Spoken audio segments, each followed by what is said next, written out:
My name is Maya Reyes. I am 33. My father is Charles Hale, a Boston managing partner now running for Attorney General.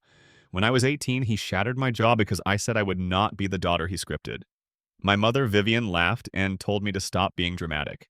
My half-brother Aiden was the golden child who never heard the word no. I was the quiet one who made problems disappear. In Weston, Massachusetts, we look perfect. My father sponsors youth teams and scholarship dinners. My mother curates charity galas and glossy posts. At home, the rules are simple. Image first, questions last. When a crisis hits, they do not protect people. They protect the brand. The night I needed a hospital, my mother handed me a straw and my father called it a lesson. That was the house I grew up in. I learned not to shout. I learned to document. I took photos with timestamps. I kept audio with dates and locations. I wrote down what happened and who was there. Later, when I could pay my own rent in New York, I made one more boundary. At 25, I legally changed my last name from Hale to Reyes, my maternal name. It is a line I still hold. They thought that change was about anger. It was about custody of my life. They had no idea I was building power in plain sight. I studied chain of custody. I saved receipts. I learned how evidence breathes in a courtroom and survives online. When they finally noticed what I had, it was in a room with 400 witnesses who stopped moving at the same time. This is not revenge. This is justice, respect, and the right to set boundaries that no one gets to break again. Subscribe before you hear the shocking ending. Weston, Massachusetts looks like safety from the outside. Tall maples, split rails and white fences, driveways with perfect seal coat. Inside our house, the rules are simple. Image first, people second. I grow up learning both languages. The public one that wins awards. The private one that leaves bruises you learn to hide under makeup and long sleeves. I am the only daughter. I am not the only child. Aiden is my older half-brother by 2 years. Same father, different mothers. He calls our father Charles at dinners when he wants to sound like an equal. I still say Dad. That is the hierarchy before anyone walks into the room. The favoritism is not a secret. It is a ledger. In June 2010, the week after my high school graduation, a used BMW 5 Series appears in the driveway for Aiden. $52,000, paid by cashier check from a Hale family account. The title is ready. The plates arrive in 2 days. That same week, I get a bus pass to Boston and a talk about grit. I file the receipt copy from the dealership in a folder that I label Household. Back then, my identification still says Maya Hale. I am 18. I do not argue. I record. August 2000. A wire of $150,000 leaves a trust account to fund Aiden's MBA deposit and a year of housing near campus. I know because I am asked to run a cashier check across town for a related fee when the wire hangs. The bank prints the routing and amount on the stub. I scan the stub at home and save it under Money Moves. That same month, I get a call from New York about an internship at a magazine. It is unpaid. I can afford the train but not rent. I ask for a small bridge loan. My mother says unpaid work is a hobby. My father says journalism is a phase. I keep the internship email and decline with thanks. That night, I write down how the air smells like hot asphalt after rain. It helps me remember the shape of the nugget. October 2017. Aiden tries crypto. He loses $42,000 by clicking fast and trusting strangers. Our father calls it a learning fee. My mother says every entrepreneur has a story like this. In November 2000, they help Aiden open a line of credit to cover the loss. I ask for help with a security deposit on a room in Brooklyn. $900. I am told I should learn to live within my means. I pay the deposit with 2 paychecks and skip heat for a week. I learn how cold finds bone. May 2019. Aiden's wedding at the Fairmont Copley. The floral budget alone is $85,000. I read the proposal because my mother forwards it to me and asked me to check grammar. I run the check-in table the night of the event. I pin escort cards with straight lines. The planner thanks me. My mother calls me indispensable. No one asks me to sit. I write it down without drama. A line in a ledger is still a line. The smaller examples keep the pattern tight. January 2000, the water heater dies. I take the service call because our parents are at a donor lunch. I write a personal check for $392 to the plumber. I text the photo of the invoice to my father. He sends a thumbs up. The money never comes back. September 2020. My mother forgets to send a rental deposit for a venue she has promoted online. I leave work at lunch to deliver a check. The venue holds the date. She sends a caption about grace under pressure. February 2023, my father dictates a speech on ethics for a bar event. I edit it overnight. He reads it the next day. He says good girl into the microphone. The room laughs. I hold still. I do not think my parents hate me. Indifference can mimic hate. They believe I can carry weight, so they pile on more and call it love. I become the reliable one. I am the calendar. I am the person who meets repair crews. I am the extra set of eyes on contracts. I am the backup for my mother's captions when brands want a warmer voice. I delete cruel comments so sponsors stay calm. I sharpen talking points for my father so editors print his quotes. Reliable becomes invisible. Invisible becomes the default. The more I do, the less they see me. I also learn their crisis playbook. When a problem appears, polish the frame and angle the light. Protect the brand. Protect the donors. Ask the quiet person to fix the mess, then ask her to leave the photo. The night my jaw breaks in 2010, I ask to go to the hospital. My father calls it a lesson. My mother hands me a straw and says, "Stop dramatizing." When swelling hides the bruise, she says, "See all better." The next week, I take timed photos and write down what the dentist says. Right side mandibular fracture. I pay attention to the words because they will matter later. Two things harden the foundation of my boundary. The first is a more recent assault that proves a pattern beyond the old story. Labor Day weekend, 2019. I am home because my mother needs help with a fundraiser. After the guests leave, my father loses his temper when I move a box he wants left in the foyer. He shoves me into the railing. My chest takes the hit. I drive to urgent care the next morning and get an x-ray that shows a rib contusion with no break. I photograph the discharge note and the prescription label. I record the date. September 8, 2019. I save everything in a folder named medical. I tell no one. I am tired of being told I asked for this. The second is financial. April 2021, a credit card opens in my name at an address in Weston. I do not live there. I find out in December 2022 when a letter about late fees lands in my Brooklyn mailbox. The balance is $18,000. I pull my credit reports from Equifax, Experian, and TransUnion on January 3, 2023. I see inquiries I did not authorize. I file identity theft affidavits with all three bureaus that day. I freeze my credit with each bureau. I log the confirmation numbers and the timestamps. I print them and put the copies in a slim red folder. I call the card issuer. I give them the police complaint number from New York when I file it 2 days later. The customer service agent asks if I know who might have my social security number. I say yes, I give no name. I learn to separate facts from feelings on the phone. In the middle of this, I am building a life. I moved to New York after college. I work nights on a copy desk and mornings on a metro beat. My first salary is $48,500. I share a room in Washington Heights. In 2010, I get a small studio in Brooklyn. I name my savings account Clear Sky and put $50 a month into it at first. When I can afford more, I raise the transfer. Every small number is proof that I can carry myself.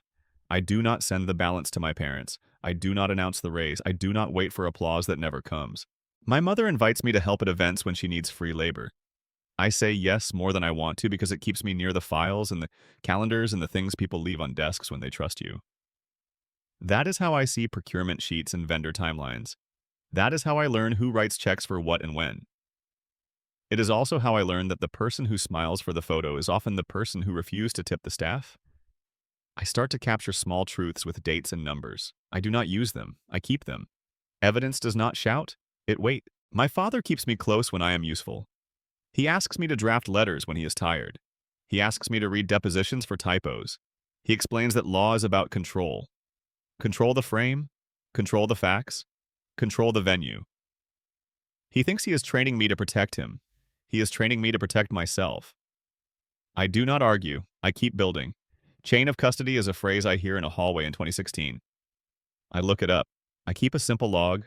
Date, time, source, storage. Hash later when I buy better tools. Even before the tools, the habit is there. Write it down, store it twice. Keep one copy where no one knows to look. Aiden's art keeps proving the family pattern. He gets the nicer car. He gets tuition and rent. He gets the best table at restaurants where my mother knows the general manager. He gets forgiveness when invoices go unpaid. He gets grace when a client is angry because he missed a call. He is not evil. He is a mirror. He shows what happens when indulgence grows without check. He calls me sis when he needs a spreadsheet fixed. He calls me clingy when I ask for receipts. I stop asking. I start saving my energy. I change my last name at 25. It is 2000 and I stand at a counter in a courthouse and sign a form. Reyes is my maternal family name. It fits my own life better than Hale ever did. My parents are angry for a week, then they call it a phase. They keep addressing packages to Hale. I update the post office with a forwarding note.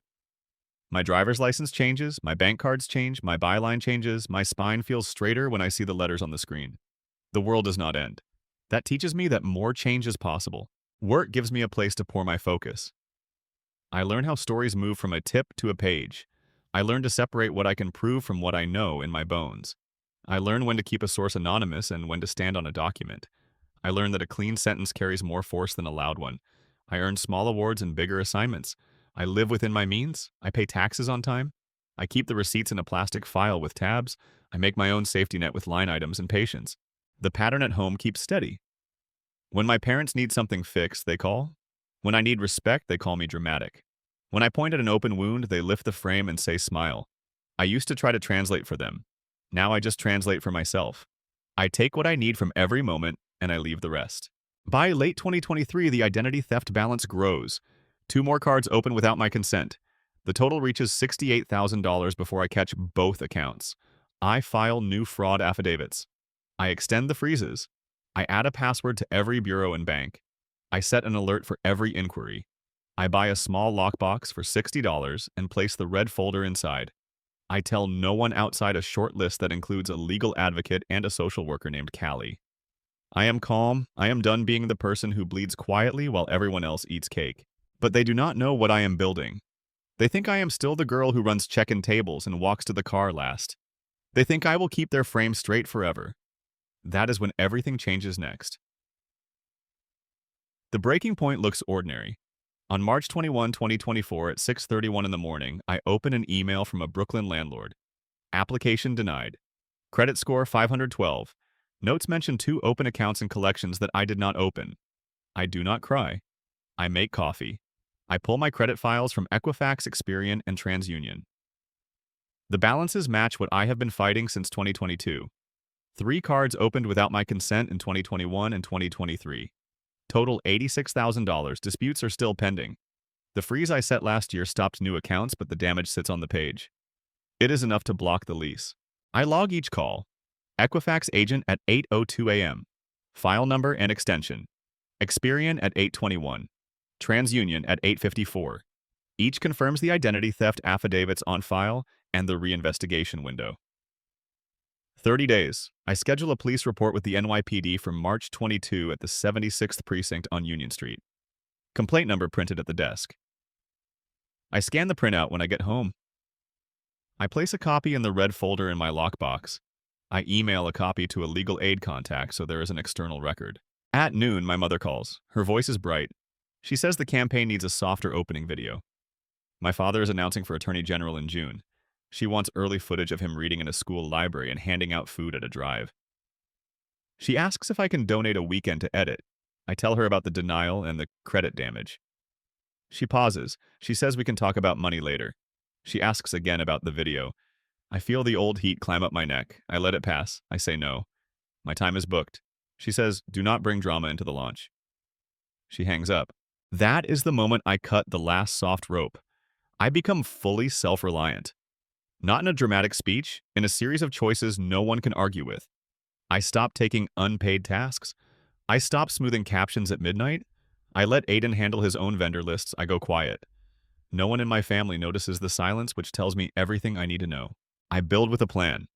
On April 1, 2024, I register an LLC in New York. Reyes Reporting LLC.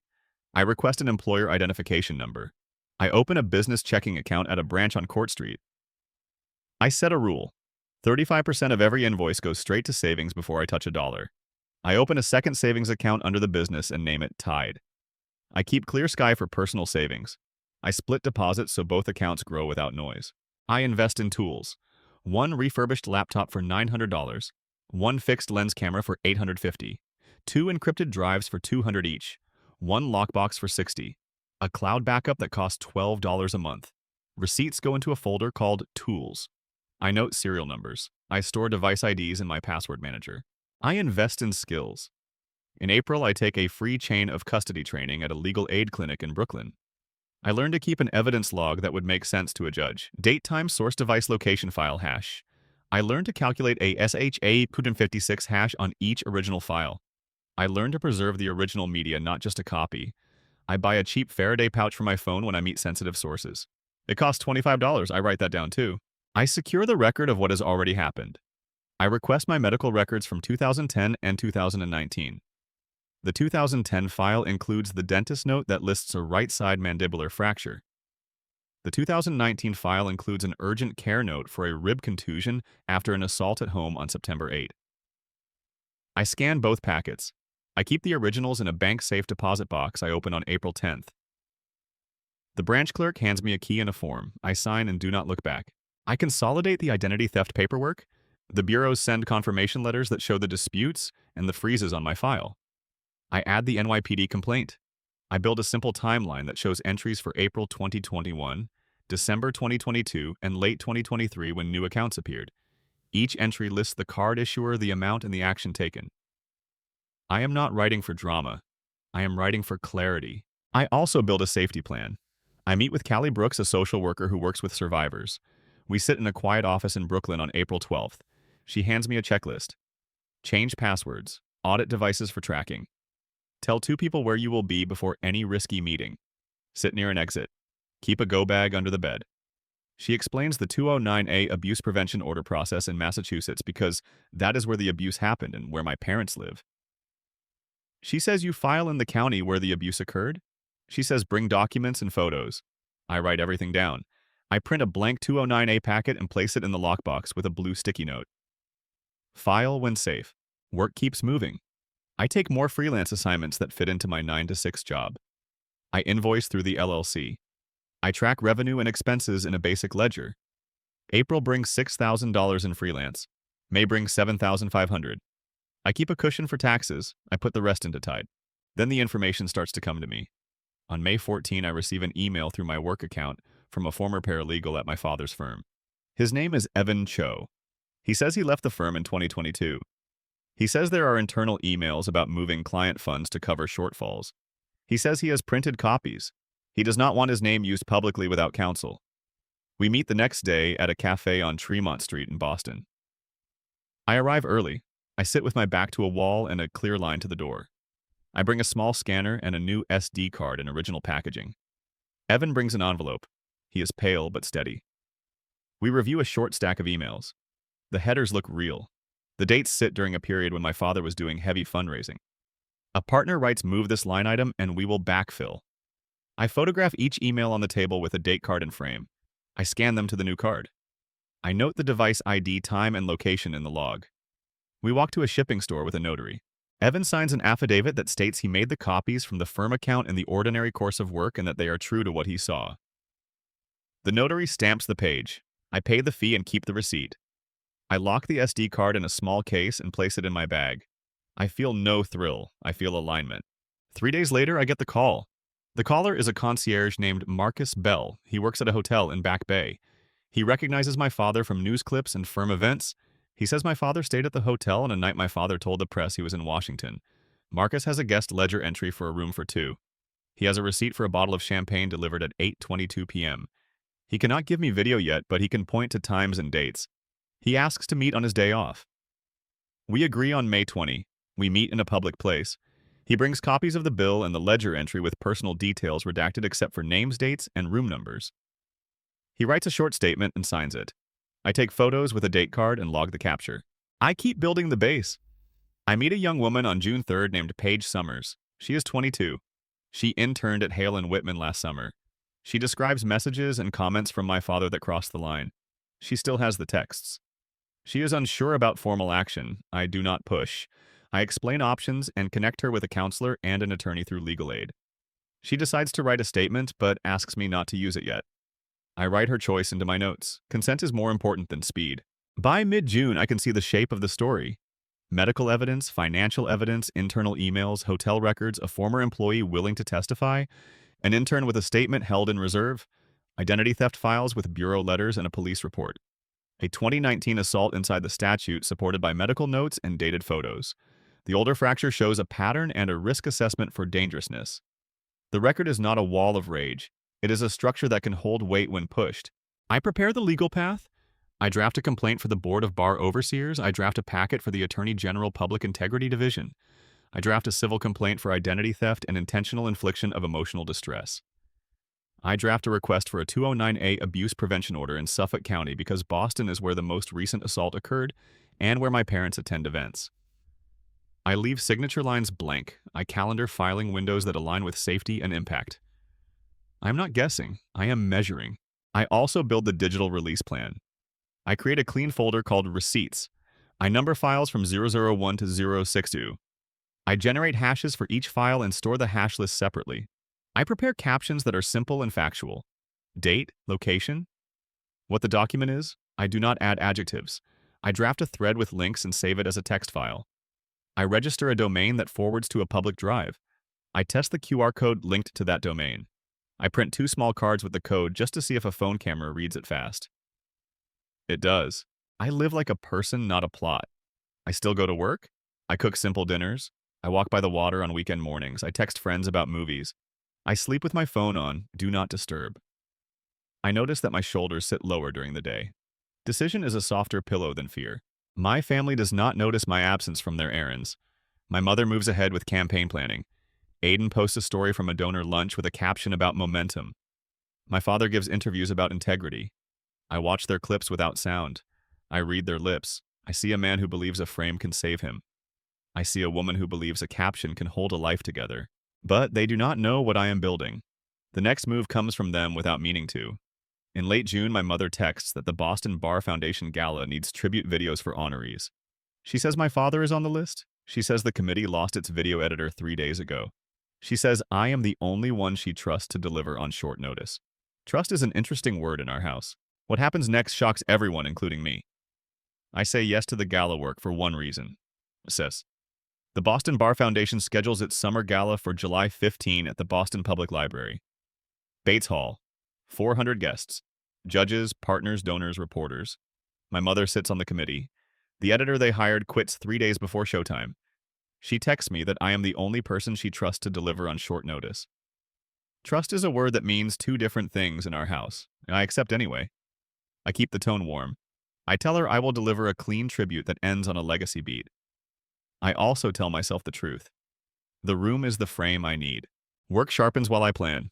April brings $6,000 in freelance through my LLC. May brings $7,500. June crosses $8,000. My newsroom salary stays steady.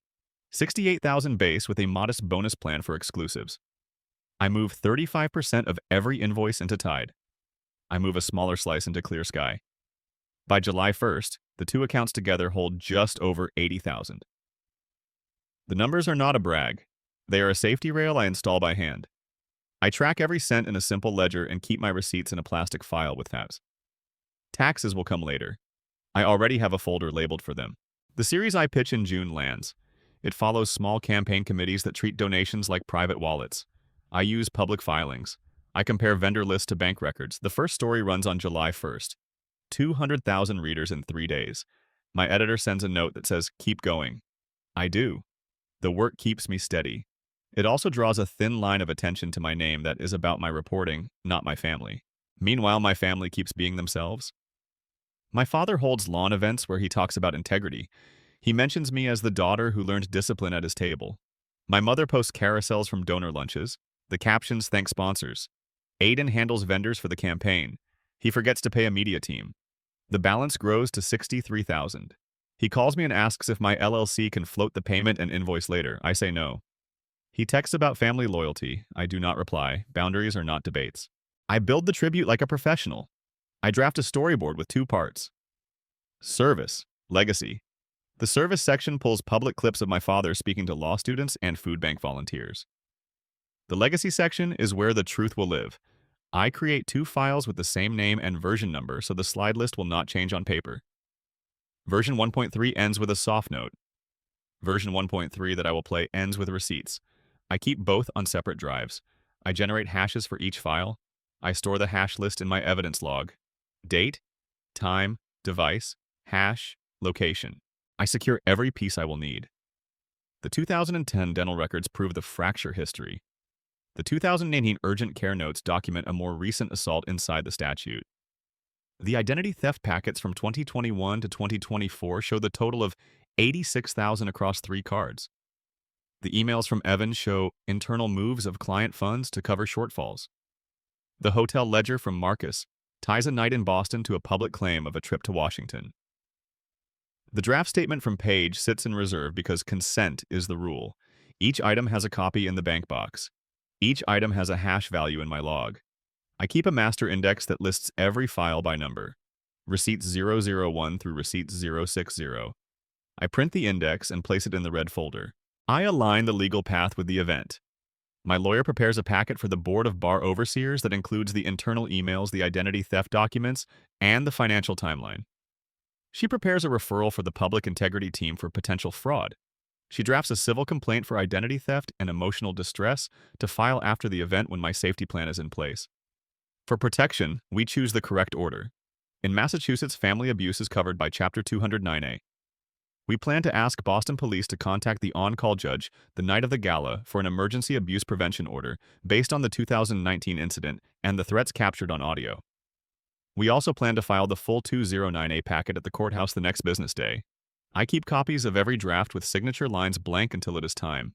I coordinate with law enforcement the right way. In early July, I meet a detective at a downtown station with my attorney present. We review a short version of my evidence index. We focus on the 2019 assault that is inside the window for charges. We add the identity theft record and the witness intimidation audio that happened in later years. The detective consults with a prosecutor. The plan is clear. If the new materials meet probable cause, the detective will apply for an arrest warrant from a Boston Municipal Court judge on the evening of the gala. The basis will be the 2019 assault and related crimes with corroborating records. If the warrant issues, uniformed officers will execute it at the venue once the video establishes identification and context. The detective repeats that the timing depends on the judge. I tell him I understand. I leave the station feeling steady, not triumphant. Process is not a movie, it is a chain. I also build the digital release so it cannot be buried. I register a simple domain that forwards to a public drive. I keep the drive private until the hour. I load 60 files in order. Each has a plain caption. Date, place, what it is. I draft a thread for my public accounts that links to the drive with short lines that are all facts. I schedule the thread for 8 in the evening. I schedule a simple press note for 8:15. I prepare a small QR code graphic that points to the domain. I hide it at the end of the tribute timeline. It will appear only if the video runs to the end. I do not cut corners with playback access. On show day, I arrive early as a volunteer editor. I meet the house technician in the projection booth. I hand him a sealed USB with the final file at 7:55 p.m. He loads the file while I watch. We check the checksum on screen. It matches my log. He locks the playlist. The file name matches the approved version number, which is normal practice for late color work. I do not hack anything. I deliver a final cut as the committee expects from an editor brought in late. The content is mine. The approvals for the first half are theirs. The last minute is a truth they have spent years refusing to see. Safety stays first. Callie sits 3 rows behind me. Evan sits 2 rows back on the aisle. Marcus sits near a pillar. Paige attends with a counselor and plans to leave before the reveal. My lawyer is nearby with a device ready to file the bar complaint and the integrity referral at 8 p.m. She has the court contact for the on-call judge in case the detective needs the emergency order signed that night. I sit with my back to a wall and align to the exit. I breathe like a person on a morning walk. I remind myself that I am not here to burn a house down. I am here to open every blind and let the light in. Work does not stop while I wait for that night. The second story in my campaign series posts on July 8th. It tracks a vendor with a shell address that lists a vacant lot. The reaction is loud but focused on the facts. My inbox fills with tips. I stay careful. Every new tip goes into a queue. I will not let the story about my family infect the reporting about other people. I keep the lanes clean. My mother texts me about color grades and run times. We keep it cordial. She thanks me for my help, says the sponsors are excited. Then she sends the seating chart my name at a side table near the power strips and cables. I smile. She's always been good at seating, never noticing those work tables are where I've built my life. 3 days before the gala, Aiden calls. Says he's proud I'm working on the tribute. Asks again if my LLC can pay the media invoice, promises the campaign will repay after the next fundraiser. I say no. He calls me cold. I let it pass. Cold is just another word for someone who won't volunteer to bleed. The day arrives. Clear sky over Copley Square. Cool air in the hall, marble floors holding quiet like a church. The projection screen glows blue as the tech runs tests. I walk the room, note the exits, text Callie where to meet after the reveal. I text my lawyer, ready. She replies with a timestamp 7:55. She's in position. At 7:58, she files the bar complaint and public integrity referral. At 8 Huzrub, the drive goes public. The domain forwards cleanly. A scheduled thread posts a plain link. I don't look at my phone. I sit hands folded calm. I've done all I can within the law and my limits. The rest belongs to the process and to those willing to finally see what's been in front of them for years. They still don't know what I've built into that final minute of legacy. They think a tribute is a frame that flatters. Tonight they'll learn a frame can also be a mirror.